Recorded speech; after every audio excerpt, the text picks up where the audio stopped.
இப்போ இதே ஏஜ் உள்ள இதே சம்பாத்தியம் உள்ள நடிகர்கள் பலரை பார்ப்போம். பாலிவுட்ல பார்ப்போம், ஹாலிவுட் நம்ம ஊர்லயும் பார்ப்போம். நிறைய பேர் இந்தியாலே இருக்கிறது இல்ல.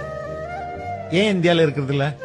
இங்க சேஃப்டி இல்ல, என்வாயர்மெண்ட் பொல்யூஷன், அழுக்கு. நான் சிங்கப்பூர்ல செட்டில் ஆயிடுறேன். நிறைய நடிகர்கள் அவங்க டைம் கிடைக்கும் போது இங்க நடிச்சுட்டு நேரா அங்க போயிடுறாங்க. அவங்களுக்கு தெரியும் இது குப்பன்ட்டு.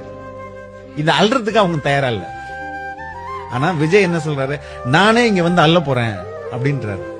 சோ இது ஏன் விஜய்க்கு இப்படி தோணும்? அப்போ விஜய் அவரை இந்த அளவுக்கு பெரிய மனிதர் ஆக்குனது சாதாரண உழைக்கும் மக்கள்ல.